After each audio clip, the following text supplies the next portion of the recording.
ఇప్పుడు మనం సత్యభామ నరకాసుర యుద్ధంలోకి వెడదాం. ఇది నరకాసురుడు యొక్క కథ నిజానికి ఒక గొప్ప మనస్తత్వ శాస్త్రంతో కూడిన కథ. ఇందులో ఖగోళ శాస్త్రం కూడా ఉంది. ఒకప్పుడు భూమి నుంచి ఒక భాగం విడిపోయింది, అదే నరకు.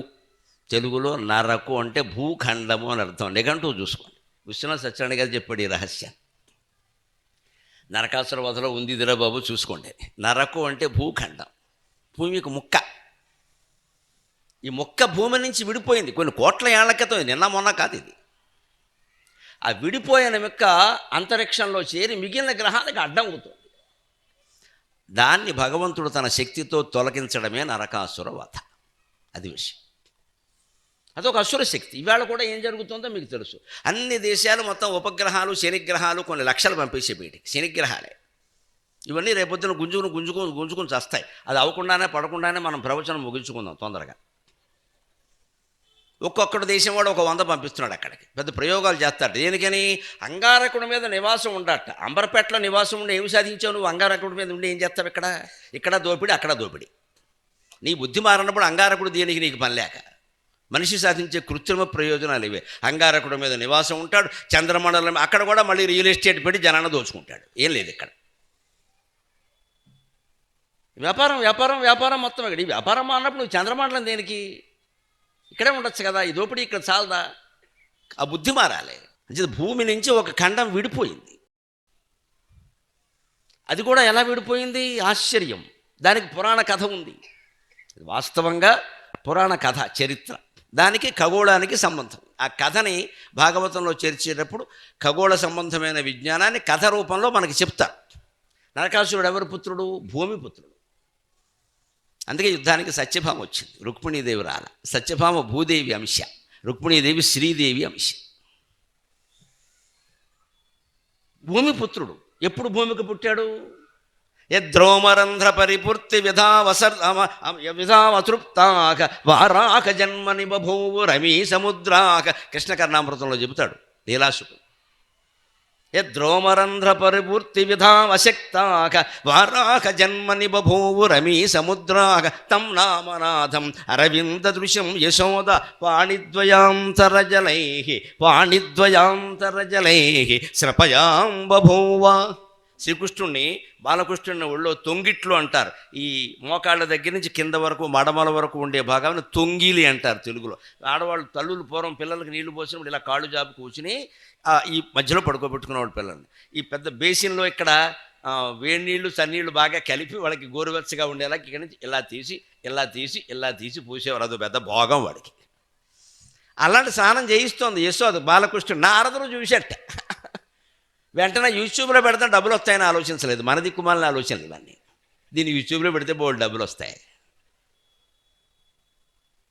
అని ఆలోచించి, అయ్యి బాబోయ్, ఆయనకు వచ్చిన ఆలోచన ఏమిటి? ఈ తల్లికి తెలుసా ఈయన ఎవరో? చిన్నపిల్లాడు అనుకుంటోంది. యద్రోమరంధ్ర పరిపూర్తి విధావశక్తాక వారాక జన్మని బభూవు రమై సముద్రాక.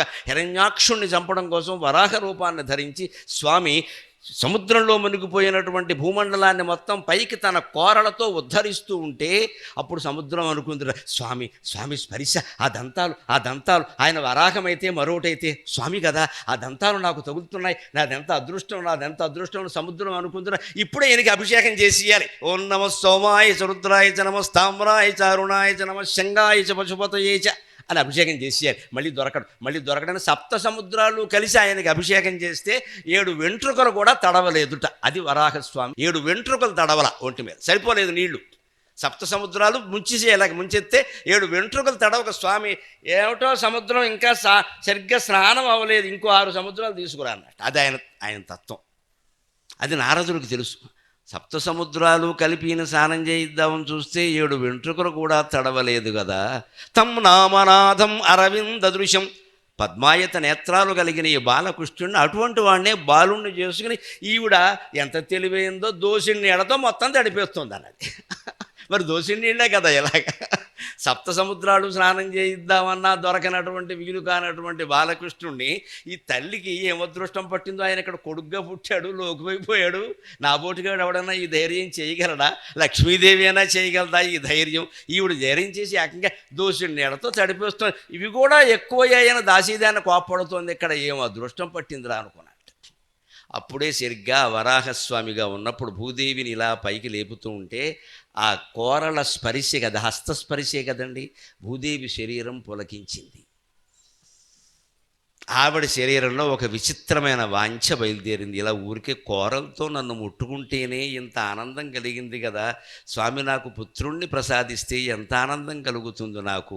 ఇదే మన జీవితాన్ని మనమే ఇబ్బంది పెట్టుకోవడం అంతే. ఆ స్పరిశకి ఆనందించి ఊరుకోవచ్చు కదా, ఓవర్ యాక్షన్ అంటారు. ఇటువంటి చోటే జాగ్రత్తగా ఉండాలి. స్వామివారికి ఏమీ సంబంధం లేదు. ఆయన వారం అడిగింది, నాకు నీ ద్వారా కొడుకు కావాలి. ఈ ద్వారా వదిలిపెట్టి తర్వాత పరిణామాలు ఆలోచించుకున్నావా? ఈ పరిణామాలు ఏముంటాయి? అదే మన అజ్ఞానం అంతా. పెళ్లి కాని వాళ్ళు అందరూ గుళ్ళోకి వెళ్ళి దండం పెట్టి ఏమడుగుతారు? పెళ్లి చేయి, పెళ్లి చేయి, పెళ్లి. అప్పుడు మొదలవుతుంది అసలు తద్దినం. పెళ్లి కాకముందే సుఖంగా ఉన్నాడు. 16 రోజులు బాజాలు బయట మోగుతాయి, తర్వాత వీళ్ళిద్దరు వీపు మీద మోగుతాయి. అప్పుడు సుఖంగా ఉన్నారు కదా. మనం పెళ్లి చేయంటే పెళ్లి తర్వాత వచ్చేవి ఆలోచించాం. అందుకే భగవంతుడిని ఇది కావాలి అది కావాలని కోరకూడదండి. నేను ఎప్పుడూ కోరేది ఒకటే కోరిక, నాకు తెలియదు నన్ను కాపాడు, ఇంకేం లేదు. నాకు తెలియదు నన్ను కాపాడు. పుట్టింది మొదలు ఈ క్షణం వరకు భగవంతుడే కాపాడుతున్నాడు. అమ్మ అనుమానం వెళ్ళా, భగవంతుడే కాపాడుతున్నాడు. నన్ను కాపాడు, నాకు తెలియదు. ఏం జరుగుతుందో నాకు తెలియదు, నన్ను కాపాడు, నేను చూసుకుంటా అంతే. ఆయన కాపాడుతూనే ఉన్నాడు. లేదా మాట్లాడలేము ఇలా వచ్చేలాగా. అంత గొప్పది భగవత్ కరుణ. మనకు నమ్మకం కల. మనం గుళ్ళోకి వెళ్ళి ఏం కోరుతాం? మనం సాఫ్ట్వేర్ ఉద్యోగం వచ్చి 26 lakhs ప్యాకేజీ అంటే ఆ ఉద్యోగం 2 నెలలు తీసేస్తే, అప్పుడు తీసేశారు మళ్ళీ ప్యాకేజీ. దరిద్రం బుద్ధి లేదా? ఒక్కసారి జీవితాన్ని తీసుకెళ్ళి భగవంతుడి చేతుల్లో పెట్టలేవా? అదో చిట్టా ఇస్తున్నావు కిరాణం కొట్టు పద్దులాగా. ముందు పెళ్లి చేయమంటావు, తర్వాత పిల్లలు అంటావు, పిల్లలకి మళ్ళీ చదువు అంటావు, చదువు వచ్చాక ర్యాంకులు అంటావు, ర్యాంకులు వచ్చాక వాళ్ళకి మళ్ళీ ఉద్యోగం అంటావు, ఉద్యోగం వచ్చాక మళ్ళీ వాళ్ళకి పెళ్ళి అంటావు. అసలు నీకు పెళ్లి కాకపోతే ఈ గొడవ లేదు కదా. ఈ కోరికల దుకాణాల్లో బందీలం అయిపోతున్నాం మనం. ఇంకా ఇంకా ఇంకా పెంచేసుకుని మొత్తం జీవితాన్ని ఆయన చేతుల్లో ఎందుకు పెట్టలే? మనకు నమ్మకం లేదు. అలా అంటే అయిపోతుంది ఏమిటి? అవుతుంది, ఖచ్చితంగా అదే చెబుతుంది ఇక్కడ. ఇప్పుడు భూదేవి కోరింది, ఏమవుతుందో చూసుకోండి చరిత్ర. ఆయన నవ్వుకుని ఏమిటో ఇదో పిచ్చి, ఏదో ముట్టుకున్నాను భూమి కదా అని. ఈవిడ ఇలా అడిగితే నేనేం చేయను? భగవంతుడికి స్త్రీలు పురుషులు యువతులు ముసలాళ్ళు ఈ భేదం ఉండదండి. ఎవరు ఏం చేసినా ఆయన ఒకలాగే తీసుకుంటాడు. అందుకని తథాస్తు అన్నాడు. ఆవిడ కనీసం సుపుత్రుడు కలవాలని కూడా అడగలేదు. ఆవిడ కొడుకు కావు, సరే పుడతాడులే, నేను వాడే పుట్టాడు నరకాసురుడు. వీడి చరిత్ర ఎటువంటిది? రాజుల మీద దండయాత్ర చేసి 16,000 మంది రాజకన్యల్ని బంధించాడు.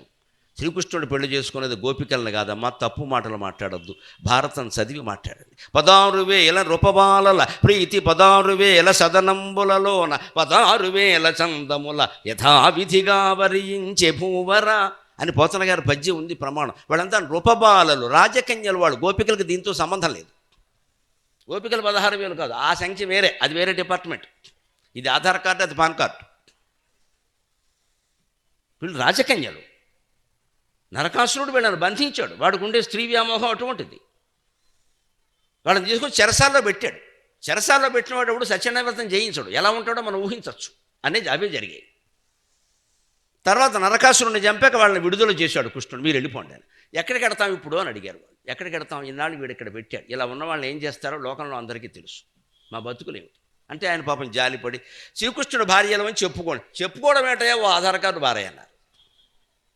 చెప్పుకుంటే అలాగ ఓ కార్డు ఒకటి బారయ్య. ఇండియాలో ఒప్పుకోరు ఇప్పుడు కార్డు లేకపోతే. అంటే బారేశారు. అందరూ దేవుడి పేరు రాసుకోండి అన్నాడు. అది 16,000 మంది వివాహం. భాగవతం ప్రమాణం దీనికి. వ్యాసభారత్ భాగవతం, పోతన గారి భాగవతం రెండూ ప్రమాణమే. 16,000 మందిలో ఒక్క గోపిక లేదు. వాళ్ళందరూ క్షత్రియ కన్యలు. ఆయన కులం క్షత్రియులండి. క్షత్రియ కన్యం చేసుకున్నాడు. ఇంకేం తప్పు చేశాడు ఆయన? ఎందుకనాలే? ఎందుకు ఆ పరిస్థితుల్లో చేసుకోవాల్సి వచ్చింది. తెలుసుకుని మీరందరూ ఆయన భార్యని చెప్పుకోండి. అలాగే నా భార్యలే అన్నాడు ఆయన. ఇచ్చేసాడు. అలాంటి 16,000 మంది కన్యల్ని బంధించిన వాడిని చంపకపోతే ఏం చేస్తారండి? చివరికి వీడింత దుర్మార్గుడిగా తయారైతే మళ్ళీ భూదేవి వెళ్ళి వైకుంఠానికి వాడిని చంపేయమని అడిగిందండి. ఆశ్చర్యం. నాకు ఇవ్వమంటే ఇచ్చావు, వీడు దుర్మార్గుడు అయ్యాడు, ఇటువంటి కొడుకు నాకెందుకు? ఊళ్ళోకి వెడితే తిడుతున్నారు అందరూ. మీ వాడేలా చేశాడు, మీ వాడేలా చేశాడు, మొహం చూపించలేకపోతున్నాను. అందుకని స్వామి నాకేం వ్యామోహం లేదు, నేనేదో కొడుకునిమ్మని స్పర్శ కోసం అడిగాను కానీ ఈ దిక్కుమాలిన వెధవ కోసం కాదు. వీడిని వేసి అంటే ఆయన అనుకున్నాడు కనడానికి తొందరే, పంపించడానికి తొందరే. మన కోరికలన్నీ ఇలాగే ఉంటాయి. అందుకే నేను మొదట్లో చెప్పా ఏ కోరిక కోరద్దని. మన కోరడం తెలిస్తే కదా, అది ప్రమాదమో తెలియదు, కోరేస్తాం అంతే. ఇక్కడ పని కనడానికి తొందర, ఇప్పుడు చంపేయమంటాం అని దాని కాలం వచ్చాక వాడు పోతాడు, కంగారు పడకు వెళ్తున్నాడు. ఆవిడ సత్యభామే పుట్టింది. ఆ విష్ణువు ఆ వరాహస్వామి శ్రీకృష్ణుడై పుట్టాడు. ఎన్ని యుగాలు గడుచుంటాయో ఊహించండి. అంటే కర్మఫలాలు కొన్ని కోట్ల ఏళ్ల పాటు వెంటాడతాయి, అవి వదిలిపెట్టవు. కద్రువ తన పిల్లల్ని శపిస్తుంది భారతంలో సర్పయాగంలో. అది కృతయుగం నాటి కథ.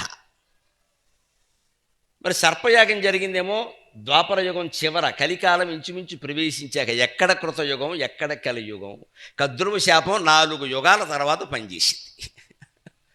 అంటే మన జీవితాల్లో కూడా జన్మాంతరమైన కర్మలు ఎప్పుడు ఫలిస్తాయంటే ఏం చెప్పలేము. అన్నిటికీ భగవన్నామం ఒక్కటే దిక్కు.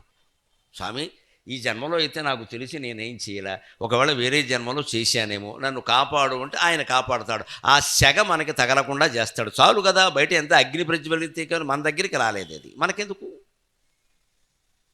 ఇది భగవంతుడు దయ. అందుకని నరకాసుర వధ ఘట్టానికి విచిత్రం ఏంటంటే ప్రారంభం పోతన గారు ఎలా చేశారు అంటే, శ్రీకృష్ణుడు నరకాసుర సంహారానికి బయలుదేరుతున్నాడు. సామాన్యంగా రాముడు కానీ కృష్ణుడు కానీ మామూలుగా వాళ్ళ జోలుకు వస్తే ఏమనరు. ఋషుల జోలుకు వస్తేనే వాళ్ళు తగులుకుంటారు. వాళ్ళు ప్రశాంతంగా తపస్సు చేసుకుంటున్నారు, నువ్వు ఎలాగో ఋషి కాలేవు. ఆయన ఋషి అయ్యాడు. అన్నీ వదిలేసి సంసారాలు ఉండి కూడా వాళ్ళు సంసార జీవితానికి చాలా తక్కువ సమయం కేటాయించి జపతపాల్లోనే మునిగిపోయారు. వాళ్ళ జోలికి వెళ్ళడం నీకేం పనిరా అని అట్లకాడ కాల్చి వాతట్టేస్తాడు దేవుడు. ఋషుల ఈ నరకాసురుడు ఎంత చేసినా దేవుడు వచ్చి చంపట్లేదని వాడికేదో లోపల తన్నేస్తోంది. ఋషుల జోలికి వెళ్ళాడు. ఋషుల ఆశ్రమాల మీద దాడు. ఋషుల ఆశ్రమాలు ఏమైనా ఇన్కమ్ ట్యాక్స్ వాళ్ళు దాడి చేస్తే కోటీశ్వరుల మీద చేస్తారు, కానీ ఋషుల ఆశ్రమాలు చేస్తే ఏముంటుంది? గోచిగొట్టు ఉంటుంది, కమండలం ఉంటుంది. ఏం చేసుకుంటారో? ఇక్కడ బ్లాక్ మనీ ఉండదు. అక్కడ చేశాడు. ఎందుకని ఏదో పట్టికెడదామని కాదు, ధ్వంసం. కొంతమంది ఆలోచనలు అంతే. డబ్బు కూడా అక్కల, ఎదురువాడి జీవితం ధ్వంసం కావాలంతే. నేను బాగులే, నువ్వు బాగుండద్దు అంతే. ఈ దుర్మార్గపకాంక్షది. డబ్బు అడిగినా వేరే విషయం అది. నేను డబ్బు, నువ్వు నాశనం కావాలి అంతే. ఎందుకంటే నేను బాగులే, నువ్వు బాగుండద్దు. ఈ నరకాసురుడు అంతే. వీళ్ళు పట్టుకుని ఏడిపించు తిని వీళ్ళు ఋషుల ఆశ్రమాలు ధ్వంసం చేశాడు. వాళ్ళు వెళ్ళి శ్రీకృష్ణుడికి చెప్పుకున్నారు. అప్పుడు శ్రీకృష్ణుడు బయలుదేరుతుంటే సత్యభామ మరి మంగళహారతి ఇచ్చి పంపిస్తారు కదండి భార్యలు. వచ్చి దేవా నీవు నిశాట సంఘమును ఉద్దీపించి చెండాడ, నీ ప్రావీణ్యమును చూడగోరుదు గదా ప్రాణేశ. దేవా నీవు నిశాట సంఘమును ఉద్దీపించి చెండాడ, నీ ప్రావీణ్యమును చూడగోరుదు గదా ప్రాణేశ. మన్నించి నీ వెంటన్ గొని పోము నేడు కరుణన్, మన్నించి నీ వెంటన్ గొని పొమ్ము నేడు కరుణన్. నే చూచి ఏ తెంచి ఈ దేవీ సంఘముకెల్ల చెప్పుదు, నే చూచి ఏ తెంచి ఈ దేవీ సంఘముకెల్ల చెప్పుదు. భవద్దీప్తి ప్రతాపోన్నతుల్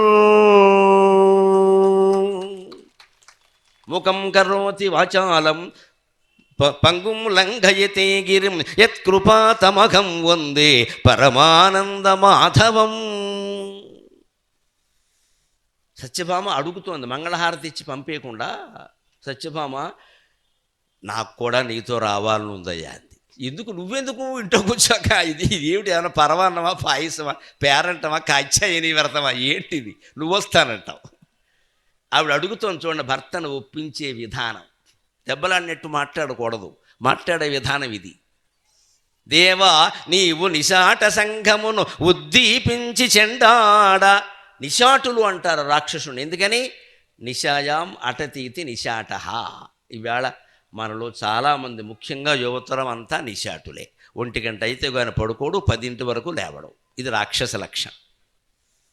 ఏమంటాం? పాపం వాళ్ళ ఉద్యోగాలు అలా ఉన్నాయి చాలామందివి. ఆ ఉద్యోగాలు అలా అలవాటు పడడం వల్ల మామూలు రోజుల్లో కూడా 1 గంట అయితే కానీ పడుకోడు, 10 వరకు లేవడం.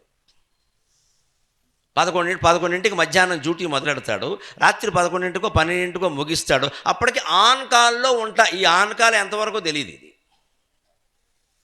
అప్పుడు మళ్ళీ బాగుంటుందని పెళ్ళాన్ని సంతోషపెట్టడానికి అప్పుడు మంచం మీద చదరంగా మొదలెడతాడు, పేకాటాను. ఒంటి గంటకి దేనికి ఇది? ఇద్దరికీ నిద్ర లేదు. మరి పిల్లలు కలగమంటే ఎలా కలుగుతారండి? నన్ను మన్నింతురుగాక. ఖాళీ సమయం ఉండాలి, ఉయ్యాల మీద ఊగాలి, తాంబూలం వేసుకోవాలి, సరసం ఆడుకోవాలి. మనకి సాఫ్ట్వేరే కానీ సరసం ఎక్కడిది? బతుకంతా హార్డ్వేర్ అయిపోయింది.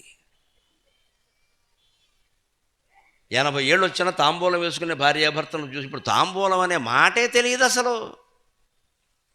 తమలపాకులు ఎందుకంటే ఆంజనేయ స్వామిని ఎత్తి మీద వేయడానికి. ఆయన బ్రహ్మచారి, ఆయనకి ఎందుకు తమలపాకులు వేస్తారో నాకు అర్థం కాదు.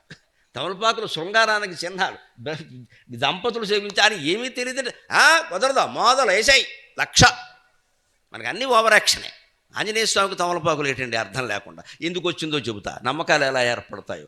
సీతాదేవిని చూసి ఆయన సముద్రం దాటి వచ్చాక వానరుడు అందరూ చూసి ఇంత గొప్ప పని చేశాడు, ఈయనకి సన్మానం చేయాలి. ఏ సన్మానం చేయడానికి ఏముంది అక్కడ? బుట్ట కిరీటం ఉందా? ఏమైనా సింహాసనం ఉందా? అదొక వనం. అక్కడ తమలపాకు తీగలు ఎక్కువ ఉన్నాయి. సమస్య అది కొంప ముంచేసింది. ఆ తోటలో తమలపాకుల తీగలు ఎక్కువ ఉన్నాయి. ఆంజనేయ స్వామికి ఏ ఆకులైతే నాకు వద్దు సన్మానము, కూర్చో కుదరదో అని ఆయన కూర్చోబెట్టేసి ఓ పీట మీద తమలపాకులు అన్నీ పట్టుకొచ్చి పారేశారు ఆయన మీద. ఆయన అదే సంతోషించాడు పాపం. అక్కడి నుంచి ఆంజనేయ స్వామికి తమలపాకులు పూజ వచ్చేసింది. ఇప్పుడు గుండెంటే తమలపాకులే. తమలపాకులు శృంగారానికి సంకేతాలు. ఆంజనేయ స్వామికి వినాయకుడికి పెట్టడం ఏంటండి? మనం వేసుకోవాలి, దంపతులు వేసుకోవాలి.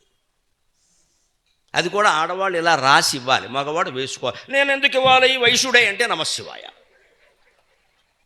వైశ్యుడే అంటే అర్థం లేదు ఇక్కడ.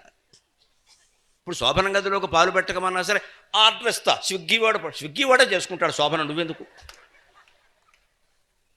భర్త కోసం పాలు అలా పట్టుకెళ్ళడంలో, ఆయన పట్టుకోవడంలో, ఆ గ్లాసు పట్టుకునే చర్యలో ఈవిడ చిటికిన వేళ్ళు తగడంలో ఆలి కుడిచే ఎతి చిటికిన వేలి కొసలు రజుకును వేళ రసచరి రక్షణిడుము. మహానుభావుడు బ్రహ్మలోకంలో ఉంటాడు. మధురాపంతుల సత్యనారాయణ శాస్త్రి గారు రాసిన పద్యం ఇది.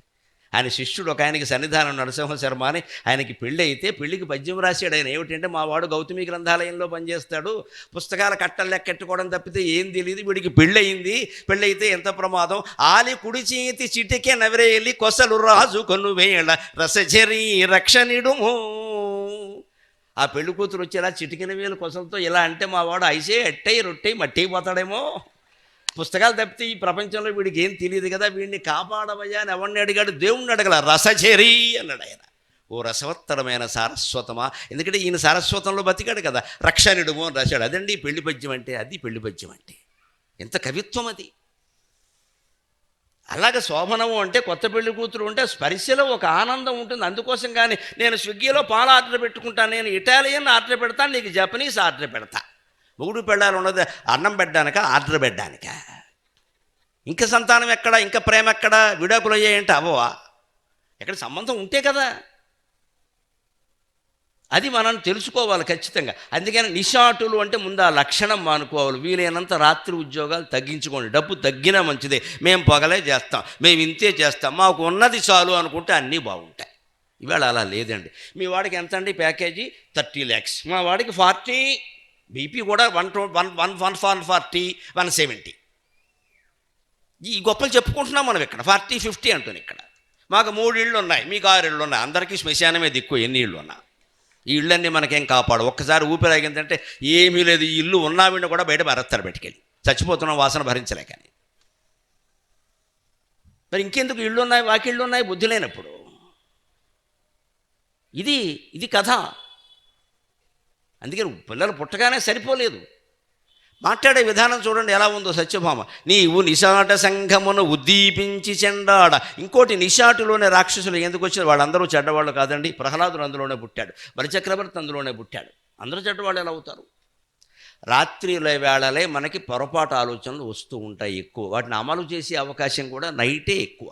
పగలు ఏదైనా తప్పుడు ఆలోచన వచ్చినా 10 మంది చూస్తారు, బాగుండదు. నైట్ ఎవడున్నాడు చూడడానికి, ఏసై అంతే. అందుకే నిశాటులు అంటే మనలోనే ఉన్నాడు ఆ నిశాటుడు. ఆ రాత్రి పెందరాళ్ళే పడుకొని పొద్దున్న 5:30కి లేస్తే ఈ ఆలోచనలు ఆగిపోతాయి. 1 గంట వరకు రీల్స్, ఫోన్ కెలుకు. 1 గంటకి ఈ కంగారు వీడియోలు అన్నీ చూసి అప్పుడు పడుకోవడం. మరి పేడకల్ల రాకపోతే ఏమొస్తాయి? ఎందుకంత అవసరమైతే ఫోన్ మాట్లాడవా? ఈ రీల్స్ చూడడం ఏంటి? ఎన్ని చూస్తావు? ఇదే నిశాటులు అంటే అర్థం. నరకాసురుడు కాదండి ఇక్కడ సమస్య. వాడు ఎలా సమస్య అయ్యాడు చూడండి. నువ్వు ఆ రాక్షసుల్ని చీల్చి చెండాడుతూ ఉంటే, భార్యని కదా, నా భర్త పౌరుషం ప్రకటితం అవుతూ ఉంటే చూడాలని నాకు ఉండదా? ఇది కరిగించే విధానం. మాకు హక్కులేవా, మేము రాకూడదా, ఎంతసేపు మగాళ్ళైనా, వాడికి మండిపోతుంది ఇలా మాట్లాడితే. అసలు నువ్వు ఆ ప్రోగ్రాం చేస్తుంటే నాకు చూడాలని ఉందో అంటే భర్త మనస్సు కరుగుతుంది వెంటనే. నిజమే, నువ్వు చూడకపోతే నాకు అసంతృప్తిగానే ఉంటుంది. ఇంతమంది మీరు ఉండొచ్చునండి, ఈవేళ మా శారద రాలేకపోయింది, నాకు అసంతృప్తిగానే ఉందమ్మా, నాకు అసంతృప్తిగానే ఉంది. నాకు ఉంటుంది ఖచ్చితంగా, నా జీవిత భాగస్వామి ఎదురుగా ఉంటూ చూస్తే ఆ ఆనందం వేరు నాకు.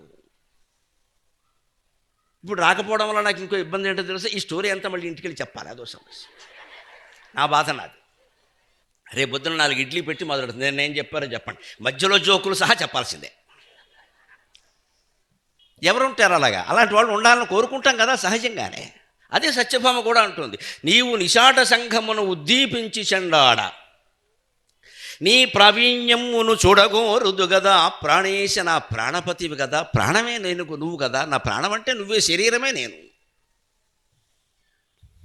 అది నాకు చూడాలని ఉండదా? అందుకని రావాలి నేను. అందుకే నన్ను మన్నించి నీ వెంటన్ గొను బొమ్ము, మన్నించి నీ వెంటన్ గొని బొమ్ము, నేడు కరుణన్ దయించి నన్ను తీసుకెళ్ళవయ్యా, కాదని అనకయ్యా, నాకు చూడాలని ఉంది, ఇంకేం లేదు. నేడు కరుణన్, పైగా తనకు ప్రయోజనం చెబుతోంది. ఈక్షించి ఏతించి, ఈక్షించి ఏతించి ఈ దేవీ సంఘముకెల్ల చెప్పుదు భవద్దీప్తి ప్రతాపోన్నత. ఇక్కడికి వచ్చాక మిగిలిన భార్యలు ఉన్నారు కదా, ఈ తక్కువ కథగా ఈయనకి అఫీషియల్లే 8 మంది ఉన్నారు, అన్అఫీషియల్గా 16,000 మంది ఉన్నారు. కనీసం మిగిలిన 7గురికి నేను చెప్తానంటే భార్య ఎలా ఉంటుంది ఆ విషయం 10 మందికి చెప్పాలి. భర్త ప్రతాపాన్ని గురించి ఎవరికైనా చెప్పాలి. ఎవరు దొరక్కపోతే పని మనిషికైనా చెప్పా, మా ఆయన అంటే ఏమనుకుంటున్నావు అని చెప్పాలి, అంతే కదా. ఆయన మీద కోపం వచ్చినా చెప్పాలి. అందుకే మీరు లోకంలో గమనించండి, ఆడవాళ్ళకి గుండుపోటు రాదు, వాళ్ళు అదృష్టవంతులు. ఎవడో ఒకళ్ళు చెప్పేస్తారు విషయాలన్నీ, ఎక్కడ ఆపరు. ఎవడో దొరకకపోతే పని మనిషి వస్తుంది, అంజమ్మ, మా ఇంట్లో ఆవిడే, ఏమనుకోకండి. మాకు ఆ పేరు పొద్దున్నే స్మరణ, ఆంజనేయ కొండగట్టు అంజమ్మ పేరు ఎట్టాడు. అంజమ్మ మా ఆయనే అనేది చెప్పింది అనుకో, మా ఆయన కూడా అంతేనమ్మా, ఈ మొగాళ్ళు అంతే, అయిపోయింది ఇక్కడ పరస్పరం. అక్కడికి ఓదార్పు అయిపోయింది. కాబట్టి ఆడాళ్ళ గుండెపోటు రాదు. మగాడికి ఎందుకు వస్తుందంటే వీడు దెబ్బలాడినా ఆవిడ దెబ్బలాడినా ఏది చెప్పలేడు బయటికి. ఈ లోపల పెట్టుకుని ఉంటాడు. ఓ రోజు నమశివాయ శ్రీమద్ రమారమణ గోవిందో హరి, రాత్రి పడుకుంటాడు, పొద్దున్న లేవడు. ఎందుకంటే ఎవరికైనా భార్యనని నేను అవమానించిందని చెప్పాడు, నువ్వు చేతకానవాడు కాబట్టి అలా చేసింది అంటాడు వాడు. ఇక్కడ రౌతుని బట్టి గుర్రం ఎన్ని సామెతలు ఉన్నాయో. అలాగని గట్టిగా భార్యను అదుపులో పెట్టారనుకో, రాక్షసుడు, దుర్మార్గుడు, ఎన్ని మాటలు వస్తాయో. మరి అదుపులో పెట్టకూడదు, పెట్టకపోతే చేతకానవాడు. ఎలా ఉండాలి భర్త? పెద్ద కోచింగ్ సెంటర్ పెట్టాలి. ఇప్పుడు ఎలా ఉన్నా నేరమే. గట్టిగా ఓ మాట అంటే రాక్షసుడు, అనకపోతే చేతకానివాడు. అది కాదు మాట్లాడే విధానం. అందుకే నేను నీ ప్రావీణ్యం గురించి వాళ్ళందరికీ చెప్పుకుంటానయ్యా వచ్చి ఇక్కడ. ఈ దేవీ సంఘముకెల్ల చెప్పుదు భవద్దీప్తి ప్రతాపోన్నతులు. నీ దీప్తిని అసలు బాణం ఎలా సంధిస్తుంటే, కడిసేయుచో తిగుచుచో భక్షించుచో డాయుచో అని నిన్న విషాన్ని గురించి చెప్పుకున్నామే. ఇలాగా ఆకర్ణాయత నేత్రముల్ అని రామచంద్రమూర్తి బాణం వేస్తుంటే ఎలా ఉంటుంది తెలుసా? ఠం ఠం ఠం అను భీషణధ్వనుల వింటన్నారి సారించి వైకుంఠుండా రఘురామమూర్తి అని భాస్కర రామాయణంలో రాస్తాడు పద్యం. ఏం పద్యం అది? ఠం ఠం ఠం అను భీషణధ్వనుల, వింటినారు ఇలా అయినా సరే ఠం ఠం ఠం అందుట, దెబ్బకు చస్తాడు అవతల వాడు, ఈ ధ్వనికి పోతాడు వాడు, సౌండ్ ఇంజనీర్. ఇంకా బాణం కల ఠం ఠం ఠం అను భీషణధ్వనుల వింటన్నారి సారించి వైకుంఠుండు ఆ రఘురామమూర్తి అని భాస్కర రామాయణంలో వర్ణిస్తారు. ఏమి తెలుగు సాహిత్యం, ఎంత కోల్పోయాం. దయచేసి ఆలోచించండి, దయచేసి ఆలోచించండి. ఒక్క రామాయణం పద్యం ఉందా ఇవాళ సిలబస్లో? ఒక్క భారతం పద్యం ఉందా? భాగవతం పద్యం ఉందా? ఏదైనా నేర్చుకోవడానికి ఏమన్నా ఉందా? వాడుక భాషలన్నీ తీసుకెళ్ళి పుస్తకాల్లో పెడతారా? నమశివాయ, నన్ను మన్నింతురుగాక. దెబ్బతినేస్తామండి, చాలా దెబ్బతింటాం. వాడుక భాష వాడుకలోనే ఉండాలి, పుస్తకాల్లో గ్రాంథిక భాషే ఉండాలి. ఎవరు ఏమనుకున్నా నా అభిప్రాయం ఇదే. గ్రాంథిక భాష వేరు, అది ఉండాలి పుస్తకాలు. నీ ఇంట్లో మాట్లాడేది నా ఇంట్లో మాట్లాడేది ప్రమాణం కాదు. ఇక్కడ మన ఇష్టం వచ్చినట్టు మాట్లాడుకుంటాం. అది ఒకలా ఉండదు, అది మారిపోతుంది. దాన్ని పుస్తకాల్లో పెట్టడం ఏంటి? వచ్చాను అంటే వచ్చాను అంతే, అదే భాష. అది మారడానికి వీల్లేదు. ఈ పద్యాలు ఎలా అర్థమవుతాయి? ఇంకా నాబోటిగాడికి తాపత్రయం ఉండి చెప్పబట్టి, లేకపోతే ఈ వెళ్ళవలసిన జనంలోకి నాకు ఇదో తాపత్రయం, ఈ టాపిక్ చెబుతూ ఇక్కడ మొత్తం పెద్ద కలగూర కంపింది సోమవారం సంత. ఎందుకని? నా తాపత్రయం ఒకటేనమ్మా, జనానికి తెలియట్లేదు. భాస్కర రామాయణం ఉందని తెలుసా, నలుగురు కలిసి రాశారు దాన్ని. ఒక్క పద్యమైనా తెలియపోతే అలాగా ఇంతమంది వింటున్న వాళ్ళు ఎవరికైనా భాస్కర రామాయణం మీద ఆసక్తి కలిగి రేపు గ్రంథాలయానికి వెళ్ళి అది తెచ్చుకుని చదివితే ఈ జీవి ధన్యుడైనట్టు లెక్క. ఒక్కరికి కలిగిన చాలు. ఓ మాట వదిలేద్దాం, పోయిందే ఉంది, ఇంకో 5 నిమిషాలు ఎక్కువ మాట్లాడతాం, ఏమైందట? సిలబస్ అయిపోవడమే ముఖ్యమా ఇక్కడ? అందుకే నీ దీప్తి, నువ్వు ఇలా ధనుస్సు పట్టుకుని వింటి నారి సారించేలా అంటూ ఉంటే, రామచంద్రమూర్తి గురించి విన్నానయ్యా నేను, మళ్ళీ రాముడే కుష్ఠుడు అంటున్నారు కదా, మరి నీ చూడొద్దా ఎలా ఉంటుందో, నేను చెప్పొద్దా? ఆయన కాదనలేకపోయాడు. కానీ భర్తగా తన కర్తవ్యం తాను చెయ్యాలి. అనగానే రెచ్చగొట్టేకూడదు. అప్పుడు ఇంకో సమస్య. నరకాసురుడు ఏమంటాడు? మగాడికి చేతకాక ఆడదాన్ని వేసుకొచ్చాడంటాడు, వాడు తక్కువడు కాదు. ఇది పడాలి.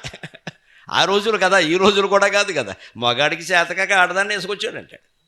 అందుకని ఓ మాట చెప్పాడు. ఇక్కడ చూడండి పోతన గారి కవిత్వం. స్త్రీలు, అంతఃపుర స్త్రీలు, ఆనాటి రాణివాసపు స్త్రీల నిత్య జీవితాలు ఎలా ఉండేవి, దానికి యుద్ధానికి పోల్చి చెబుతున్నాడు ఇక్కడ. సత్యభామ, వస్తానంటున్నావు, ఎక్కడికి వస్తావు? ఏమైనా విందా, వినోదమా, పెళ్ళా, పేరంటమా?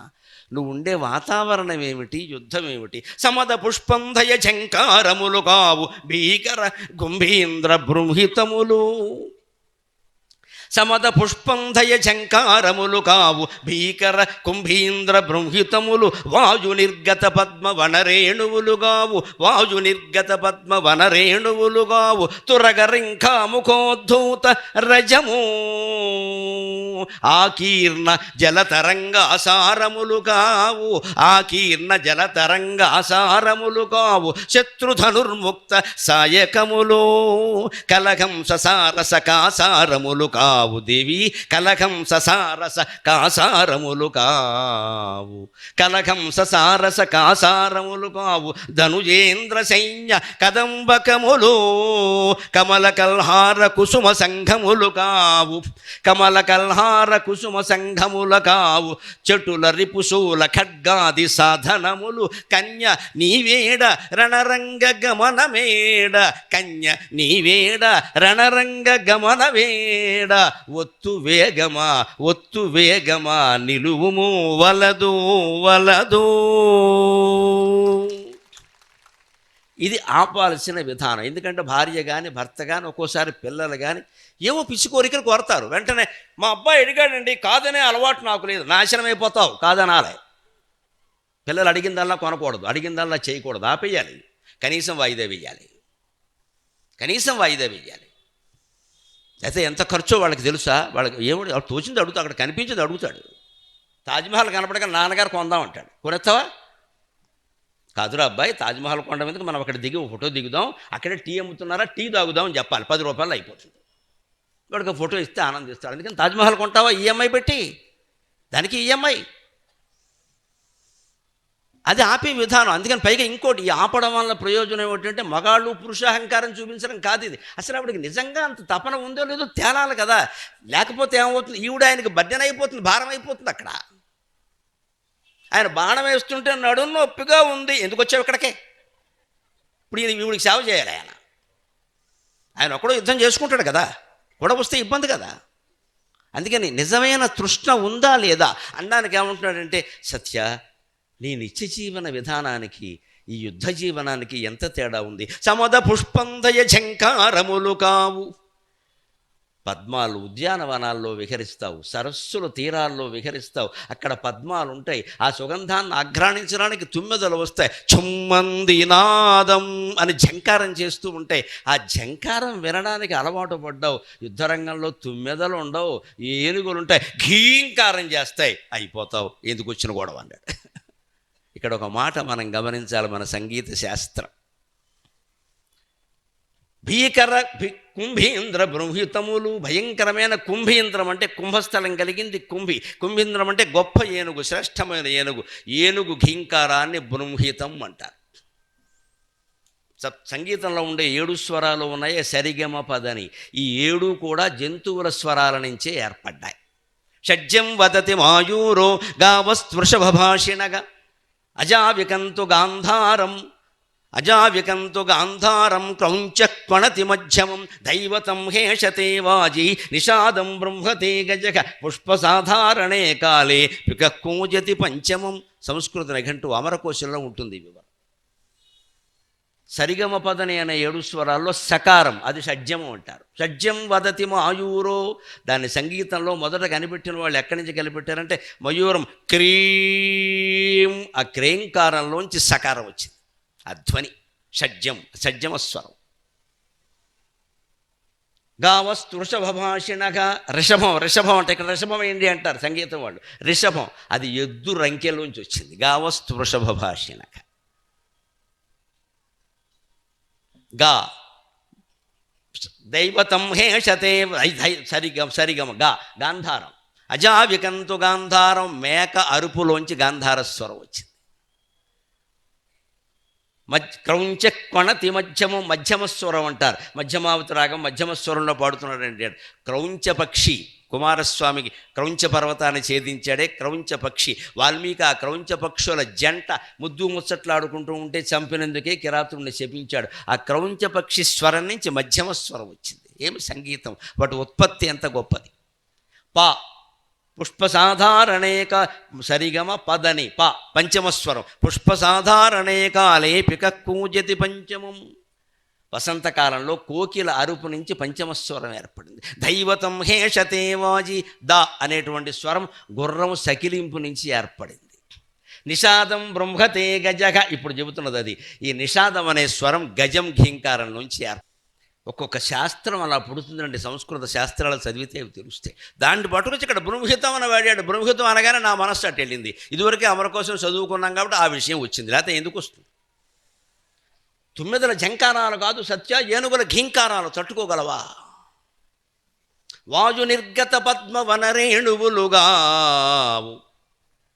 తురగ రింకాముఖోద్ధూతరజము. పద్మవనంలో విహరిస్తాను, తామరపూల వనంలో. అక్కడ వాయువు వీస్తుంది, అక్కడి నుంచి పద్మాల్లో ఉండే పుప్పుడు రేణువులు ఇలా పైకి లేస్తాయి. అవి నీ మీద కూడా పడతాయి. నీకు చాలా వేడి తగ్గిపోయి చల్లగా హాయిగా ఉంటుంది. అటువంటి వన విహారానికి అలవాటు పడ్డావు. అటువంటి పుప్పుడు రేణువులు ఉండవు, పంబర ఎగిపోతుంది అక్కడ యుద్ధం అంటే. తురగ రింకాముఖోద్ధూతరజము హయరింకాముఖ ధూళి ధూసర పరిన్యస్తాలకోపేతమై. విపరీతమైన వేగంతో 2 గుర్రాల రథాలు 4 గుర్రాల రథాలు ప్రయాణిస్తూ ఉంటే ఆ దుమ్ము రేగుతుంది, నువ్వు తట్టుకోగలవా? తురగ రింక, తురగం అంటే గుర్రం, రింక అంటే గిట్ట, ముఖం అంటే దాని చివరి భాగం. అక్కడి నుంచి ఉద్ధూత పైకి ఎగిరినట్టుగా వస్తుంది ధూళి. ఇక్కడేం పుప్పొడి కాదు, కళ్ళల్లో పడినా పర్వాలేదులే అనుకోండి. రోడ్డు దుమ్ము కాదు, యుద్ధం దుమ్ము ఇది. ఎలా తట్టుకుంటావు? ఆకీర్ణ జల తరంగ అసారములుగావు. నువ్వు ఇక్కడ ఉద్యానవనంలో సరోవర తీరాల్లో విహరిస్తూ ఉంటే కాస్త గాలి గట్టిగా వీసిందనుకో, ఆ తరంగాల మించి నీళ్ల తుంపరలు వచ్చి నీ మీద పడతాయి. అమ్మయ్య ఎంత చల్లగా ఉందో అనుకుంటావు. అంత సుకుమార జీవితానికి అలవాటు పడ్డావు. అక్కడికి వస్తే ఏముంటుందో తెలుసా? ఆకీర్ణ జల తరంగ అసారములు కావు శత్రుధనుర్ముక్త సాయకములు. ఎక్కడ ఎడం వివరం లేకుండా వరస పుంఖానుపుంఖంగా శత్రువులు బాణాలు వేస్తారు. నాకు బాణాలు తగిలితే ఏమైపోతావు? ఇక్కడ పుంఖానుపుంఖం అంటారు. పుంఖం అంటే బాణపు మొదటి భాగం కుచ్చులా ఉంటుంది, అది ఆ కుర్చీలా పట్టుకుంటారు కదా, ఆ కుచ్చులో ఇంకో బాణం గుచ్చేలాగా, మళ్ళీ దాని కుచ్చులో ఇంకో బాణం, అది పుంఖానుపుంఖం. అగ్రం అంటే బాణపు కొస, పుంఖం అంటే బాణం మొదలు భాగం. అలాంటి బాణాలు వచ్చి పడతాయి. ఏమనుకుంటున్నావు నువ్వు? ఏదైనా తుంపర్లు పడడం అనుకుంటున్నా, ఇప్పుడు దొంప తెగిపోతుంది ఇక్కడ. అంతేకాదు, కలహంస సారస కాసారములు కావు. కలహంసలు బిగ్గురు పక్షులు ఉండే చెరువులు కావు సత్య అక్కడ ఉండేవి. ధనుజేంద్ర సైన్య కదంబకములు. అందులో వాడు నరకాసురుడు, దుర్మార్గుడు, రాజుల్ని చంపి వాళ్ళ భార్యల్ని పిల్లల్ని అందరిని ఎత్తుకొచ్చిన దుర్మార్గుడు. వాడి దగ్గర ఆయుధాలు ఎలా ఉంటాయి? అవి ప్రయోగిస్తే నువ్వు ఆగుతావా? ధనుజేంద్ర సైన్య కదంబకములు. ఆ నరకాసురుని సైన్య సమూహం ముందు మనం నిలబడగలవా? నాకే కష్టం కదా, నువ్వు వస్తే నాకు అడ్డమైపోతావంటే బాగుండదు. ఆడాళ్ళ మనం నేను ఎప్పుడూ అడ్డమే అంటారు మీకు అని తోటి వస్తుంది ఇక్కడ. అలా అనకుండా అడ్డమని కాదు కానీ ఇవన్నీ ఇబ్బంది కదా, నువ్వు ఎక్కడ పడతావు? కమల కల్హార కుసుమ సంఘములుగావు. ఎన్ని వైవిధ్యమైన పదాలు కోల్పోయామండి తెలుగు మాధ్యమం లేక. కమలం అంటే పద్మమని తెలుసమ్మా, కానీ అందులో ఎన్ని ఉన్నాయి? అరవిందం, పుండరీకం. అరవిందం అంటే ఎర్ర రంగు పద్మం, పుండరీకం అంటే తెల్ల పద్మం. సరస్వతీదేవి కూర్చునేది పుండరీకం, లక్ష్మీదేవి కూర్చునేది అరవిందం. తేడాలు ఉన్నాయి. కల్హారం అంటే కలువ, కేవలం కలువ కాదు, ఎర్ర కలువ. కుముదం అంటే తెల్ల కలువ. ఇందీవరం అంటే నల్ల కలువ. 3 రంగులు ఉన్నాయి కలువలు, నలుపు, తెలుపు, ఎరుపు. సరిగ్గా మీరు గమనించుకోండి, కళ్ళల్లో 3 రంగులు ఉంటాయి.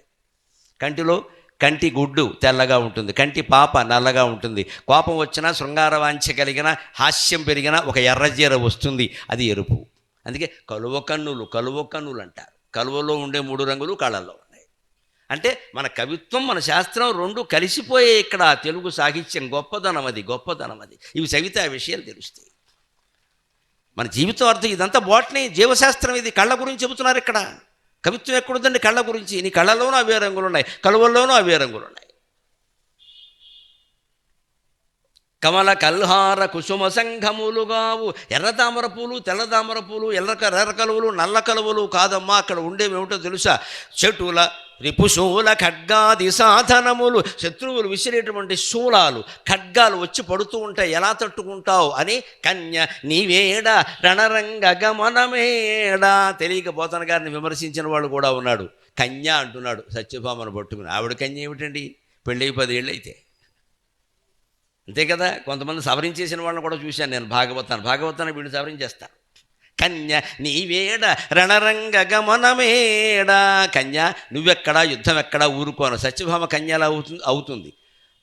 వ్యాసుని కాలం నాటికి, పోతన గారి కాలానికి కూడా కన్య అంటే స్త్రీ అనే అర్థం, పెళ్లి కాని అమ్మాయి అనే అర్థం రాలేదు, తర్వాత వచ్చింది. నువ్వు పుస్తకాలు మార్చెత్తే ఎలాగా? భీముడు తగిన చీరను ధరించి బయలుదేరును అంటాడు భారతంలో. తిక్కన గారు వచ్చాడు, కీచుకుంటు తగిన చీరను ధరించాడు. నర్తన తగిన చీర ఏమిటంటే భీముడు చీర కట్టుకున్నాడా? భీముడు కాలం నాటికి, తిక్కన గారి కాలం నాటికి కూడా చీర అంటే వస్త్రమే, ఆడవాళ్ళు కట్టుకునే వస్త్రం కాదు, తర్వాత వచ్చింది. రాముడు నారచీరను ధరించాడు. రాముడు చీర కట్టుకోవడం ఏంటి? నారచీరలు, నారతో తయారైన వస్త్రాలని అర్థం. అక్కడ చీర శారీ అని అర్థం కాదు. ఇది గ్రహించకపోతే సాహిత్యానికి పిచ్చర్థాలు చెబుతాం మనం. అంచేత కన్య సరైన మాట.